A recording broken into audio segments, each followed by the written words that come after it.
আসসালামু আলাইকুম ওয়া রাহমাতুল্লাহ। আলহামদুলিল্লাহ ওয়াসসালাতু ওয়াসসালামু আলা মান লা নাবিয়্যা বা'দা। ওয়া ক্বালা আল্লাহু তাআলা ফি কালামিহিল মাজিদ ওয়াল ফাজর ওয়া লায়ালিল আশর।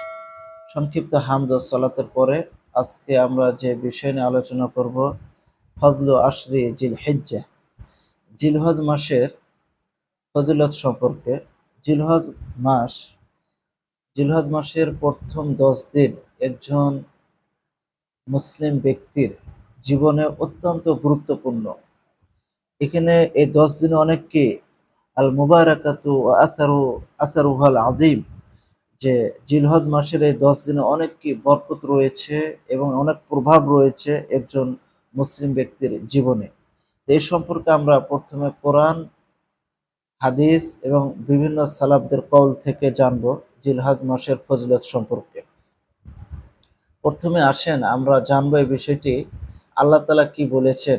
মহান রব্বুল আলামিন কোনো বিষয় যদি বান্দাদের উপর গুরুত্ব প্রদান করতে চায়, সেই বিষয়ের উপর কি আগে কসম কাটেন। যেরকম সময়ের ব্যাপারে আল্লাহ তাআলা গুরুত্ব দিয়েছেন, এজন্য অল আস এই কথার মাধ্যমে তিনি কি বান্দাদেরকে সময়ের গুরুত্ব প্রদান করেছেন। তেমনিভাবে জিলহজ মাসের প্রথম যে 10 দিন অত্যন্ত গুরুত্বপূর্ণ বোঝানোর জন্য আল্লাহ তাআলা নিজেই কি আগে কসম কেটেছেন, অল ফাজরি ওয়ালা ইয়ালিল আশর। তিনি ভোরবেলার শপথ করেছেন এবং ওয়ালা ইয়ালিল আশর এবং 10 রাতের তিনি কি শপথ করেছেন। এই এই শপথের মাধ্যমে আল্লাহ তাআলা কি বুঝাইতে চেয়েছেন, এ ব্যাপারে আমরা জমহুর ওলামাদের নিকট থেকে জানবো। যে আল মুফাসসিরিন, জমহুর ওলামাদের ভিতর থেকে আল কদ ফাসসার আল জমহুর আল মুফাসসিরিন ও মিনহুম ইবনে আব্বাস ও ইবনে জুবাইর ও মুজাহিদ রাদিয়াল্লাহু আনহুম, সাহাবীগণ বলেছেন যে হিয়াল আশরুল আওয়াইল মিন শাহরি যিল হিজ্জাহ। জিলহজ মাসের এই কোরআনের আয়াত দ্বারা বোঝানো হয়েছে জিলহজ মাসের প্রথম 10 দিনের কথা বোঝানো হয়েছে। এবং ইবনে কাসির রাহিমাহুল্লাহ তিনি বলতেছেন হিয়াল আশরুল আউয়াল মিন শাহরি যিল হিজ্জাহ। এই কোরআনের আয়াত দ্বারা জিলহজ মাসের 10 দিনকে বোঝানো হয়েছে। তা আমরা জানতে পারলাম কোরআন থেকে এবং তাফসীর থেকে জানলাম যে এই আয়াতের মাধ্যমে প্রমাণিত হচ্ছে আল্লাহ তাআলা কসম কেটে জিলহজ মাসের প্রথম 10 দিনের গুরুত্ব প্রদান করতেছেন। এই ব্যাপারে আমরা যদি নবী মুহাম্মদ সাল্লাল্লাহু আলাইহি ওয়াসাল্লামকে জানতে চাই, আল্লাহ রাসূল সাল্লাল্লাহু আলাইহি ওয়াসাল্লাম বলতেছেন যে ক্বালা রাসূলুল্লাহি সাল্লাল্লাহু আলাইহি ওয়াসাল্লাম মা মিন আইয়াম আল আমালুস সালিহ আল আমালু আস-সালিহু ফিহিন্না আহাব্বু ইলাল্লাহি মিন হাযিল আইয়ামুল আশর। বলতেছে যে জিলহজ মাসের প্রথম 10 দিনের নেক আমল করার মতো অধিক প্রিয় আল্লাহর নিকটে আর কোনো আমল নেই। জিলহজ মাসের প্রথম 10 দিনের যে নেক আমলগুলো আল্লাহ তাআলার নিকটে যে এত প্রিয়, আর বছরের অন্য কোনো দিনগুলোতে কি আল্লাহ তাআলার নিকটে এই আমলটা কি এত প্রিয় নেই, প্রিয় হবে না যত প্রিয় এই 10 দিনের আমলগুলো আল্লাহ ভালোবাসেন। ফাকালু ইয়া রাসূলুল্লাহি, সাহাবীগণ বললেন হে আল্লাহর রাসূল, ওয়ালাল জিহাদু ফি সাবিলিল্লাহ, যদি কোনো ব্যক্তি আল্লাহর রাস্তাতে জিহাদ করে তার চাইতে কি এই 10 দিনের আমল উত্তম? ফাকালা ওয়ালাল জিহাদু ফি সাবিলিল্লাহ, আল্লাহ রাসূল সাল্লাল্লাহু আলাইহি ওয়াসাল্লাম বলতেছেন হ্যাঁ, যদিও কোনো ব্যক্তি জিহাদ করে, জিহাদে যাওয়ার পরও কি তার চাইতে কি 10 দিনের আমল অধিক উত্তম। ইল্লা রাজুলুন খরাজা বিনাফসিহি ওয়া মালিহি ফালাম ইয়ারজা মিন যালিকা বিশাইইন, কিন্তু ওই ব্যক্তি ব্যতীত যে তার জীবন এবং ধন সম্পদ নিয়ে জিহাদের ময়দানে গিয়েছেন, ফালাম ইয়ারজা মিন যালিকা বিশাইইন, এবং তার জীবন এবং ধন সম্পদ নিয়ে ফিরে আসে নাই, এ ব্যক্তি আল্লাহ তাআলার নিকটে উত্তম এই 10 দিনের আমলের চাইতে। তো দেখেন এই 10 দিনের আমল আল্লাহ রাসূল সাল্লাল্লাহু আলাইহি ওয়াসাল্লাম হাদিসের মাধ্যমে অত্যন্ত গুরুত্ব প্রদান করেছেন, এমনকি জিহাদের চাইতেও কি উত্তম বুঝাইছেন। এ ব্যাপারে আমরা বিভিন্ন সালাফগণের মতামতটা জানবো, বিভিন্ন সালাফগণ কি বলেছেন। দেখেন ইবনে উসাইমিন রাহিমাহুল্লাহ তিনি বলেন যে আসাদকাতু ফি আশরি জিল হিজ্জা, জিলহজ মাসের যে 10 দিনের কোনো ব্যক্তি যদি সাদকা দেয়, আহাব্বু ইলাল্লাহ, আল্লাহ তাআলার নিকটে অধিক উত্তম, মিন সাদাকাতি ফি আশির রমাদান, রমজান মাসের 10 দিনের চাইতেও কি অধিক উত্তম জিলহজ মাসের এই 10 দিনের যে সাদকা দিবেন এটাই বেশি উত্তম হবে রমজান মাসের 10 দিনের চাইতে। এ ব্যাপারে ইমাম শাওকানি রহিমাহুল্লাহর কাছে যদি আমরা জানতে চাই, ইমাম শাওকানি রহিমাহুল্লাহ তিনি বলতেছেন যে ফি হাযিল আইয়াম আল মুবারাকাতু তুদাইফু আল হাসানাত ওয়া তুগফারু আস সাইয়্যাত। বলতেছে ইমাম শাওকানি রহিমাহুল্লাহ তিনি বলতেছেন এই ফি হাযিল আইয়াম মুবারাকাতুন, এই দিনগুলো এত বরকতপূর্ণ একটি যে দিন, যার ভিতরে কি আপনার যত ভালো কাজগুলো আছে কি বৃদ্ধি পায় এবং আল্লাহ তাআলা কি পাপগুলো ক্ষমা করে দেয়, সাইয়্যাত যে পাপগুলোকে ক্ষমা করে দেয়।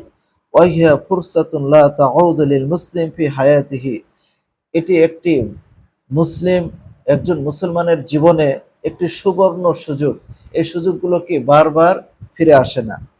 এ ব্যাপারে আমরা যদি বিন বাজ রহমাহুল্লাহ তাআলা কি বলতেছে আমরা যদি জানি, তিনার কাছ থেকে তিনাকে প্রশ্ন করা হয়েছিল যে রমজান মাসের শেষের 10 দিনের আমল বেশি উত্তম না জিলহজ মাসের শুরুর 10 দিনের? তিনি উত্তরে কি বলেন দেখেন, আল জব আল আশরুল আওয়াকির মিনা রমদান আফদালু মিন জিহাতিল লাইল, রমজান মাসের শেষের 10 রাত উত্তম রাতের দিক থেকে, লিয়ান্না ফিহা লাইলাতুল কদর, কেন রমজান মাসের শেষের 10 রাত্রের ভিতরে যে কোনো একটি রাত্রে কি লাইলাতুল কদর রয়েছে, রাতের ভিতরে সবচাইতে ওই রাতটি উত্তম রাত। এই জন্য রাতের ক্ষেত্রে রমজান মাসের শেষ 10 রাত্র সবচাইতে উত্তম। এবং অল আশরুল আউয়াল মিন জিল হিজ্জা, জিলহজ মাসের 10 দিন আফদাল মিন জিহাতিন নাহার, দিনের দিক থেকে জিলহজ মাসের 10 দিন উত্তম রমজান মাসের লাস্টের 10 দিনের চাইতে দিনের ক্ষেত্রে। লিয়ান্না ফিহা ইয়াউমুল আরাফা, কেননা এই 10 দিনের ভিতরে সবচাইতে উত্তম দিন ইয়াউমুল আরাফা। 365টা দিনের ভিতরে সবচাইতে উত্তম দিন কোন? ইয়ামুল আরাফা। ইয়ামুল আরাফার দিনটি উত্তম। আর এই 10 দিনের ভিতরে আপনার কি ইয়ামুল আরাফা রয়েছে, অফিহা ইয়ামুন নাহার, এবং সেখানে কি কুরবানির দিনটাও রয়েছে, এবং হজের বিভিন্ন কার্যক্রমগুলো কি এই 10 দিনের ভিতরেই চলতে থাকে। তাই আফজালুল আইয়াম আর দুনিয়া, দুনিয়ার ভিতরে সবচাইতে উত্তম দিন হচ্ছে আপনার এই জিলহজ মাসের এই 10টি দিন। তো আমাদের মুসলিম জীবনে সবচাইতে সুবর্ণ সুযোগ, গুরুত্বপূর্ণ সুযোগ, বারবার মুসলিম জীবনে এটা ফিরে আসে না, একজন মুসলমানের জীবনে আসে না এই সুযোগ। তাই আমরা এই স্বর্ণ সুযোগটা কাজে লাগাই বিভিন্ন ইবাদতের মাধ্যমে, তাওবা করার মাধ্যমে। যে এই জিলহজ মাসের অনেকগুলো আপনার যে 10 দিনের কি নেক আমলগুলো রয়েছে, নেক আমলগুলোর ভিতরে প্রথমে যদি আমরা করি তাওবা, তাওবার মাধ্যমে আমরা এই 10 দিনে কি তওবা করব, বেশি বেশি ইস্তেগফার করতে হবে, যে আপনার পূর্বের যে গুনাহগুলো করেছেন ওই গুনাহগুলোতে যেন আপনি পুনরায় যেন ফিরে না আসেন, ওই গুনাহ থেকে আল্লাহর কাছে পরিত্রাণ চান, আল্লাহ আপনাকে ক্ষমা করবে। কিভাবে তওবা করতে হবে? ইয়া আইয়ুহাল্লাযীনা আমানু তুবু ইলাল্লাহি তাওবাতান নাসুহা, একনিষ্ঠভাবে ইখলাসের সাথে খালেস নিয়তে আল্লাহর নিকটে যদি আপনি তওবা করেন, আল্লাহ তাআলা আপনার তওবা কবুল করবে। যদি কোনো ব্যক্তিকে দেখানোর জন্য তওবা করেন তাহলে আপনার তওবা কবুল হবে না।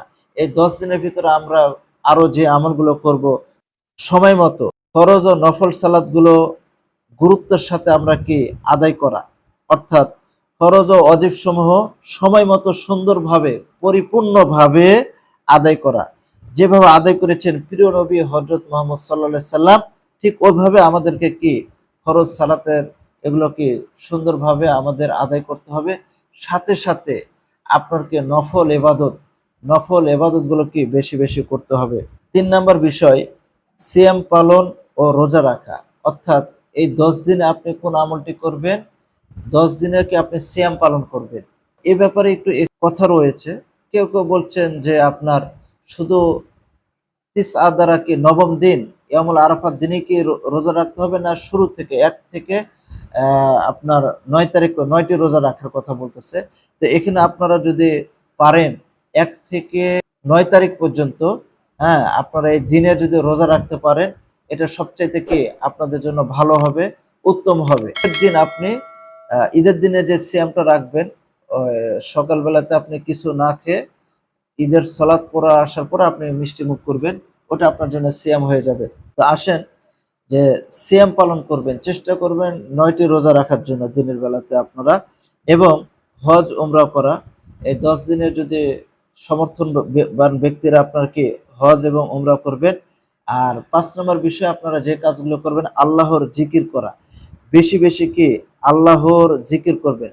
আল্লাহর জিকির করলে পারে যে মানুষের অন্তর 2টি কারণে কি বন্ধ হয়ে যায়। সদ্দুল কলবি বি আমরাইনে, মানুষের অন্তর 2টি কারণে বন্ধ হয়ে যায়, যে বিল গাফলাতি ও দানবি, বেশি বেশি পাপ করার কারণে এবং গাফেল থাকার কারণে কি মানুষের অন্তরগুলো কি মরিচিকা পড়ে যায়, বন্ধ হয়ে যায়। ও জালা উহু বিশাই আইনে, 2টি কারণে মানুষের অন্তর কি আলোকিত হয়, উজ্জ্বল হয়। একটি তার ভিতর বিল ইস্তেগফার, 2 নম্বর জিক্রি, বেশি বেশি ইস্তেগফার করার কারণে, জিকির করার কারণে মানুষের অন্তরটা কি হয়, আলোকিত হয়, ভেজালগুলো দূর হয়ে যায়, ভালো জিনিসগুলো অন্তরে কি স্থান পায়। তাই এটা যদি আমরা হাদিস থেকে জানতে চাই, ফাকাল ইয়া রাসূলুল্লাহ ইন্না শারা ইয়াল ইসলাম কদ কাসুরাত আলাইনা, আল্লাহ রাসূলকে জিজ্ঞাসা করা হলো ইসলামের অনেকগুলো শরীয়তের বিধানগুলো অনেক হয়ে গেছে আমাদের উপরে, ফাবাবু নাতামাসসাকু বি জামিন, আপনি এমন একটি দরজার কথা বলে দেন যে দরজাটা আমরা ধরবো। কলা বলতেছে লা ইয়াজালু লিসানুকা রুতবাতান মিন যিকরিল্লাহ, এখানে বলতেছে যে সবসময় কি সর্বদাই তোমার জিহ্বাকে আল্লাহ তাআলার জিকিরে কি শীতল রাখো, অর্থাৎ ভিজে রাখো, মানে তরুতাজা করে রাখেন। আপনি যেই কাজই করেন না কেন সবসময় কি আল্লাহ তাআলার জিকিরে থাকেন। জিকির আজকার করলে আপনি বিভিন্ন ফিতনা ফাসাদ থেকে রক্ষা পাবেন। জিকির এবং কি দোয়া ইস্তেগফার এগুলা কি শরীরের একটি কি খাদ্য, শরীরের খাদ্য।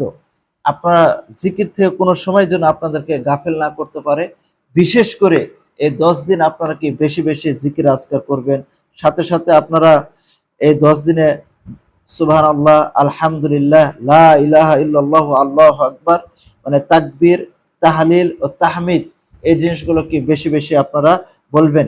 তাকবীর বল আল্লাহু আকবার, আল্লাহু আকবার, লা ইলাহা ইল্লাল্লাহু, আল্লাহু আকবার, আল্লাহু আকবার ওয়ালিল্লাহিল হামদ, এটা কি বেশি বেশি আপনারা করবেন।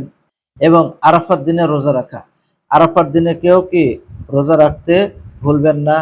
পরিশেষে বলবো যে কুরবানি করা প্রত্যেক ব্যক্তির কি জরুরি, সমর্থবান ব্যক্তির জরুরি যে কুরবানি করা। সমর্থন আছেন আপনি অবশ্যই কি কুরবানি করবেন। তো আমাদের সংক্ষিপ্ত আলোচনার ভিতরে আমরা আজকে জানতে পারলাম যে জিলহজ মাসের ফজিলত সম্পর্কে, এবং জিলহজ মাসের 10 দিনে আপনারা কি কি আমল করবেন এই আমল সম্পর্কে আমরা জানতে পারলাম। মহান রব্বুল আলামিন আমাদেরকে জিলহজ মাসের 10 দিনকে সঠিকভাবে এই 10 দিনের সময়গুলোকে ব্যবহার করার তৌফিক দান করুক, এবং বেশি বেশি আমল করার আল্লাহ তাআলা আমাদেরকে তৌফিক দান করুক। ওয়া আখিরু দাওয়ানা আলহামদুলিল্লাহি রাব্বিল আলামিন।